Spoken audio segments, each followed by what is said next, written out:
At 16 years old, with borrowed shoes, shaking hands, and a voice nobody outside his neighborhood had ever heard, a boy from Davao City walked onto the biggest stage in America carrying only one impossible dream. What happened next silenced the crowd, shocked Simon Cowell, and turned a Coldplay mix into a golden buzzer moment that no one saw coming. If you believe talent can rise from anywhere, subscribe now, because this story will change how you see dreams forever. Davao City wakes up early. Long before the sun fully rises, the sound of motorbikes, street vendors, and distant roosters fills the air. In a small wooden house near the edge of the city lived a boy named Mateo Cruz. His home had thin walls, a leaking roof during the rainy season, and a single old radio that barely worked. But that radio was Mateo's window to the world. Every night, after finishing schoolwork by candlelight, he would turn the dial carefully until music came through the static. That was where he first heard Coldplay. Mateo did not understand English very well at first, but he understood emotion. The melodies, the slow build, the way the songs felt both sad and hopeful at the same time, spoke directly to him. He would sit quietly on the floor, eyes closed, imagining huge crowds, bright lights, and a future far away from the struggles his family faced every day. Mateo's father had once been a fisherman, but an injury left him unable to work regularly. His mother sold vegetables at the local market, waking up before dawn and coming home exhausted. Money was always tight. There were weeks when rice was stretched thin, and electricity was cut off.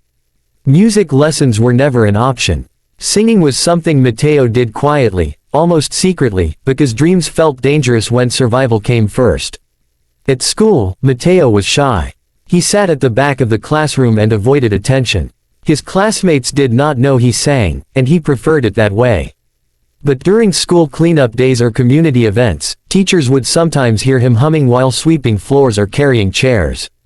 They noticed something special in his voice, something raw and emotional, but Mateo always brushed it off with a nervous smile. One afternoon, a local talent scout visited the school to announce auditions for a regional singing contest. The winner would get a chance to audition for an international show in Manila, where producers from America's Got Talent would be present. The announcement sent excitement through the school. Students whispered, laughed, and dreamed out loud. Mateo felt his heart race, then sink. Manila felt like another planet. America felt impossible. That evening, Mateo mentioned the audition to his parents while eating dinner. His father stayed silent. His mother listened carefully, then asked one question. "Do you really want this?" Mateo nodded, unsure but hopeful. His mother smiled gently and said, "If you don't try, you will always wonder." They did not have money for travel, recordings, or fancy clothes. Mateo practiced in the evenings using the old radio and his phone, which had a cracked screen and weak battery. He began experimenting with something risky.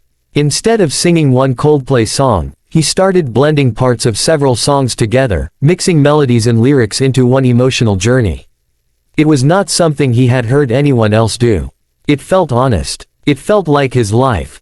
The day of the regional audition arrived. Mateo wore his school uniform because it was the cleanest outfit he had. His hands trembled as he waited in line among confident singers with polished performances. When it was his turn, the room felt too quiet. He closed his eyes and began to sing. Something changed. His voice carried pain, hope, and longing all at once. The judges leaned forward. When he finished, the room stayed silent for a moment, then applause filled the space. Mateo advanced to the next round. Winning the regional contest shocked everyone, including Mateo. For the first time, he traveled outside Davao City. Manila was overwhelming. Tall buildings, endless traffic, and crowds that never seemed to stop. During the AGT preliminary audition, producers asked him what he would sing.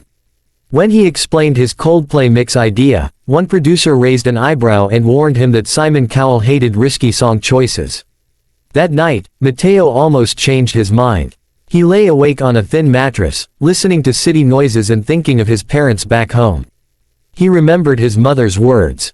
"If you don't try, you will always wonder." On audition day, Mateo stood backstage at America's Got Talent, watching other contestants perform. Some were incredible. Some were strange. Some were confident beyond belief. Mateo felt invisible. A staff member adjusted his microphone and smiled kindly, telling him to enjoy the moment.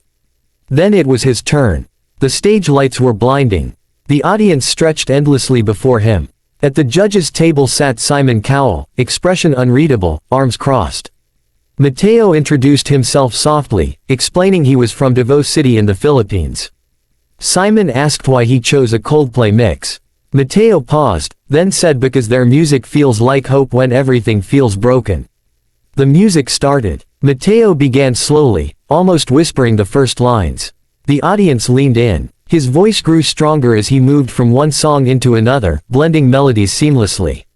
The mix built into something powerful and emotional. People in the crowd wiped their eyes.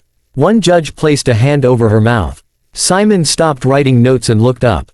Halfway through the performance, Mateo's voice cracked slightly, not from lack of skill, but from emotion. The imperfection made it real.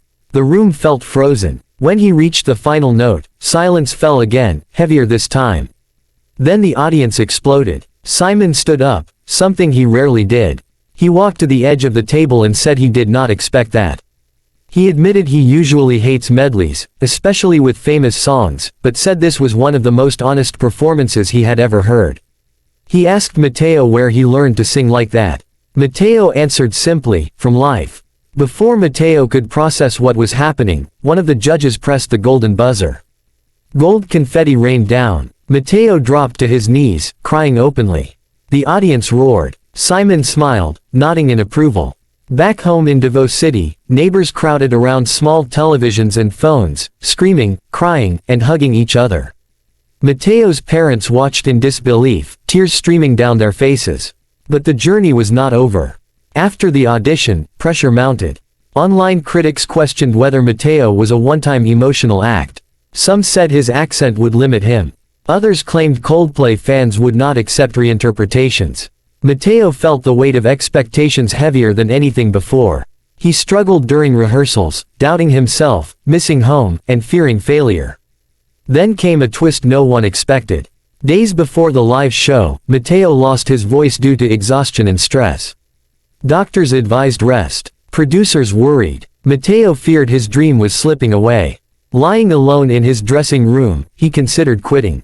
That night, he called his mother. She reminded him of the radio, the candlelight, the nights he sang with nothing but hope. She told him his voice was not just sound, it was his story. On live show night, Mateo walked back onto the stage, voice still fragile but heart stronger than ever.